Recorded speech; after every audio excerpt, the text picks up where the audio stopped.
Buenas, mi nombre es Sergio Rojas, de la carrera de licenciatura en Matemáticas tercer semestre, y hoy vengo a hablarles un poco sobre Hans Freude, un matemático en didáctica y teoría curricular.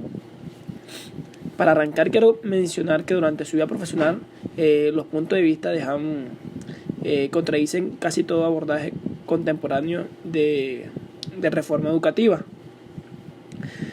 Es así llamada la nueva matemática.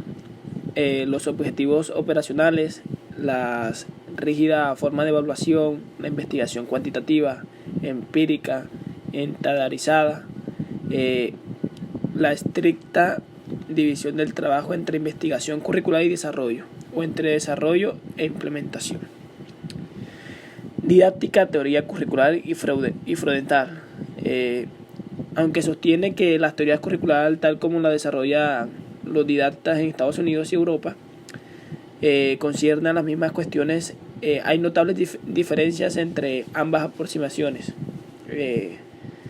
En la matemática como una actividad humana, Freudal fue un oponente explícito a la nueva matemática de los 60, que toma sus puntos de partida como adhesión a las matemáticas modernas. Educación matemática realista. Podemos resumir la visión de Freudal acerca de la educación matemática como sigue. Las matemáticas deben ser vistas más que como un proceso, una actividad humana.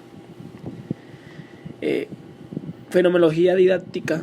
Freudal enfatiza la importancia de un encaje fenomenológico de los objetos matemáticos, en oposición al abordaje de adquisición de los conceptos, que implica la corporización de los conceptos en materiales concretos. Investigación para un cambio educativo. Cuando Freudal en 1991 pensó en investigar, típicamente se preguntó cuál es el uso de esto.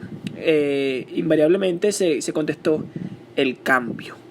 La educación debe adaptarse constantemente a una sociedad cambiante, porque bien lo entendemos que somos una sociedad que se modifica, que cambia, que avanza, que no se queda siempre en el mismo lugar. Reinvención guiada, ¿verdad? De acuerdo con el principio de reinvención, se puede mapear una ruta de aprendizaje a lo largo de la cual un estudiante puede, en principio, encontrar la matemática que se intenta fraudar en 1973. Para esto, el desarrollo curricular comienza con un experimento pensado, imaginado y guiado, mediante el cual él debe llegar a una solución personal. Para cerrar esta diapositiva, la crítica a la investigación educativa. Para algunos, Freudal es quizás más conocido por su crítica a la investigación tradicional que por sus propias ideas teóricas. En Holanda se opuso terriblemente en la comunidad de los investigadores en educación a todos los que usan una metodología empirista y estadísticas por demás sofisticadas. Para continuar con lo ya venido hablando, vamos a hablar un poco también sobre la educación matemática realista.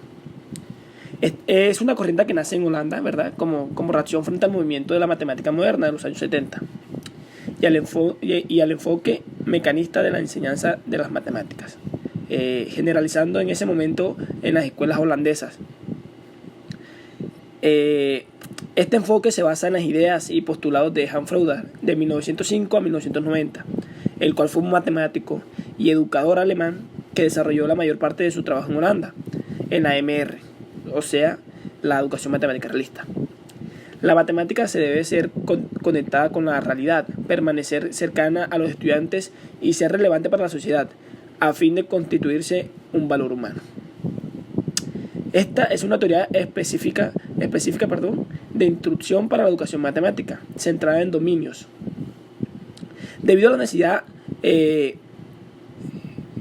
imperante en la época, por así decirlo, a nivel mundial, de reformar la enseñanza de las matemáticas, nace en Holanda. Freudal coloca los primeros cimientos en la década de los 70. Mencionó que si la matemática es un acto humano, entonces debe tener relación con la realidad y ser relevante para la sociedad como también usar contextos realistas, los cuales son primordiales para hacer este enfoque de educación matemática realista.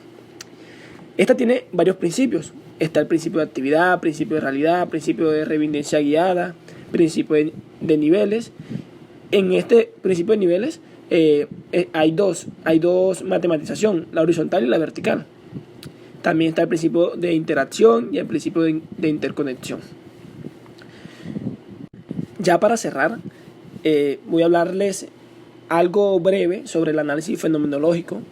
Esto es un tema muy extenso, por eso pienso decir unas cuantas palabras, no quiero entrar mucho en tema. Quiero empezar diciendo que esta consiste en describir cuáles son los fenómenos para los que es el medio de organización y qué relación tiene el concepto o la estructura con esos fenómenos. La descripción de los fenómenos para que es un medio de organización ha de considerar la totalidad de los fenómenos para los que actualmente es así. Esto ha de tomar las matemáticas en su desarrollo actual y en su uso actual. Pero también es conveniente que se indique cuáles son los fenómenos para cuya organización fue creado y a qué fenómeno se extendió posteriormente. Existe la fenomenología sin no menos. Se distingue de la ciencia por no intentar explicar los fenómenos en términos de objetos externos al sujeto, es decir, no menos, ¿sí? Sino que se limita a describirlos y a entenderlos en sus propios términos. Existen varios tipos de análisis fenomenológico. Esos tipos son fenomenología didáctica y fenomenología genética. Esta también contienen una constitución de objetos mentales versus la adquisición de conceptos, en donde encontramos tres grandes aspectos. El primero, objetos mentales y conceptos. El segundo, de los fenómenos a los objetos mentales y a los conceptos a través de la enseñanza. Y el tercero, como último, pero no menos importante, los objetos mentales y conceptos en la historia de las matemáticas. Bueno, espero hayan entendido un poco sobre este gran autor. Esto es todo lo que voy a hablar hoy. Muchas gracias por su atención.